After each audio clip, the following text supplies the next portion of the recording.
Good morning, everybody. It is now 10 a.m. and we'll call to order the meeting for Tuesday, January 11th, 2022. Would you please rise if you're able for the Pledge of Allegiance? I pledge allegiance to the flag of the United States of America and to the republic for which it stands, one nation, under God, indivisible, with liberty and justice for all.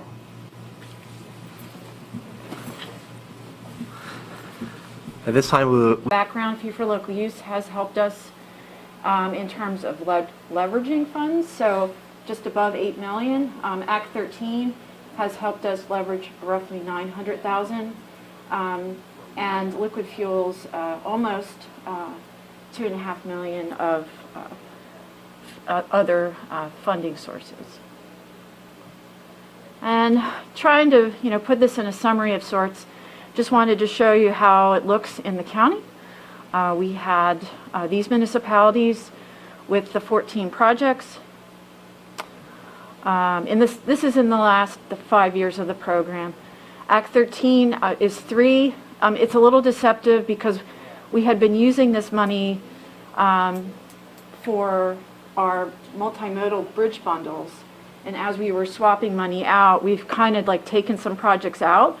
But I would look to the future and say, yes, we should look and see what we can do with Act 13 funds in the future. Liquid fuels, it's like the entire county. Kind of interesting, though, is that these tend to be much smaller projects in terms of dollars. And we are slowly not funding as many as we had done in previous years. So that is kind of one of the things that we have to keep an eye on. So there was one other slide that I missed, so I apologize for that. But what I wanted to do in the future is actually have a discussion about what we could do potentially with liquid fuels with fee for local use in June. So looking ahead, we get roughly between $250,000 and $268,000 at the June allocation.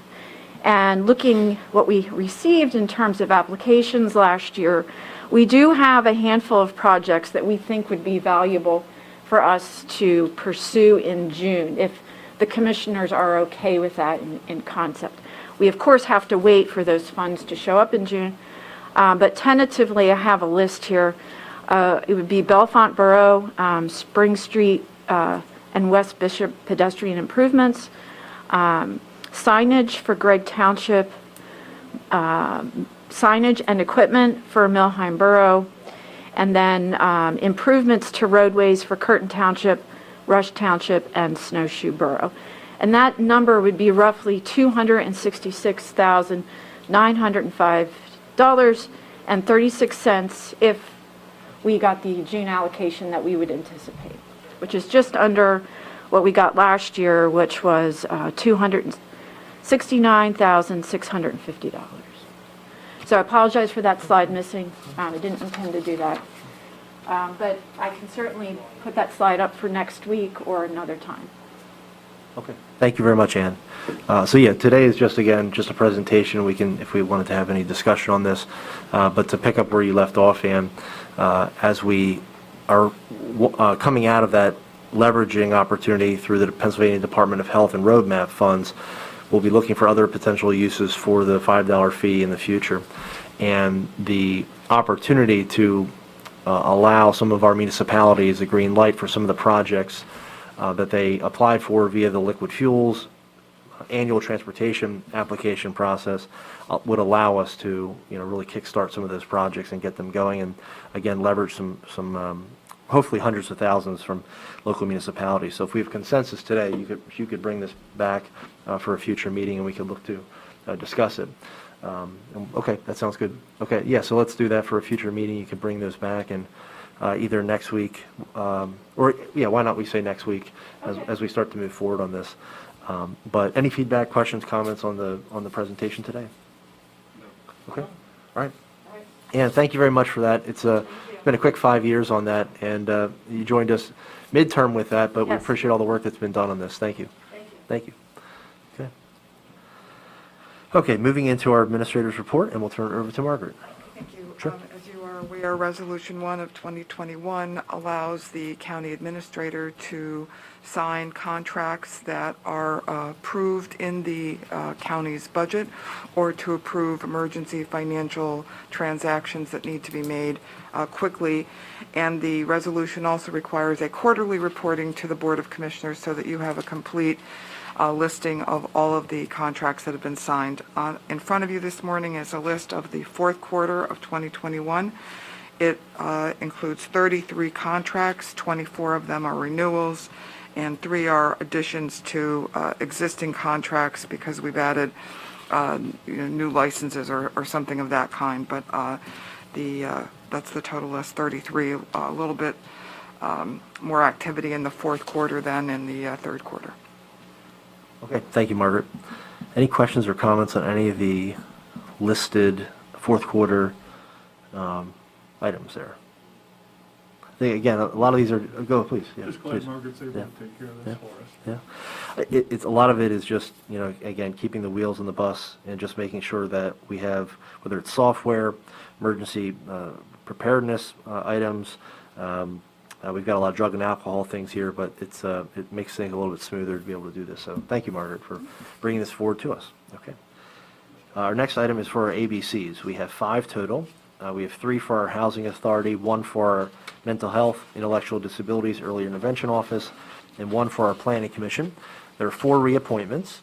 The 3 reappointments for the Housing Authority are Patricia Long, Susan Smith, and Jennifer Stahl.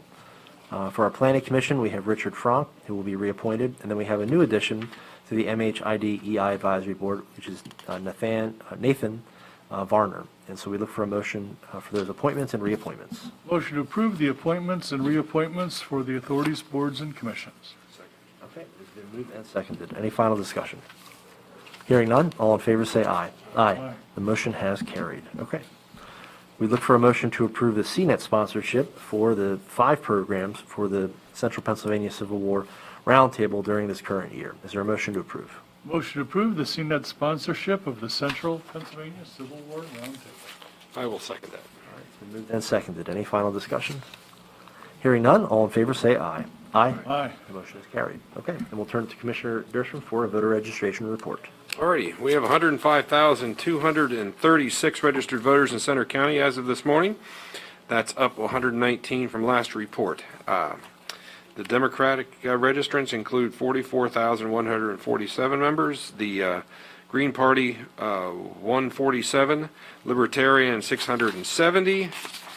The no affiliation folks are 14,180, and the Republican Party is 42,221 registrants, which leaves 3,871 registered to all the other parties. And the highlight of those other parties is the Nonpartisan Party, which has 96 members. 96-member nonpartisans represent the total of 105,236 registrations in Center County. The feature precinct of the week is Ferguson Township East, precinct number 51. They vote at the Ferguson Township Lions Park, and in the last election there were 1,497 registered voters there. They cast 734 ballots and led to a total percentage of 49.03%. And the folks that make it happen at precinct number 51, Mark Hayes is the judge of elections. The minority inspector is William J. Bishop Jr. And the clerks are Stephen Jackson, Jill Lemke, James Detweiler, and Travis Bruno. And again, we want to thank the Lions Club for letting us use their facility. And we look forward to talking to them very soon. Thank you, Commissioner. Thank you. Okay, Margaret, any executive sessions to report or hold? No executive sessions to report. However, we do need to meet in executive session prior to adjournment today to discuss a personnel matter. Okay, thank you. We do want to mention that next week, a week from yesterday, we will be closed for Martin Luther King Jr. Day, so we do want to remember that. We will still be meeting on the 25th, the 18th, a week from today. We will have that meeting. All right, we see no members of the press joining us today, and so we'll look for a motion to go into executive session. Motion to go into executive session at 10:24. I will second that. All in favor, say aye. Aye. We are in executive session. Thank you all.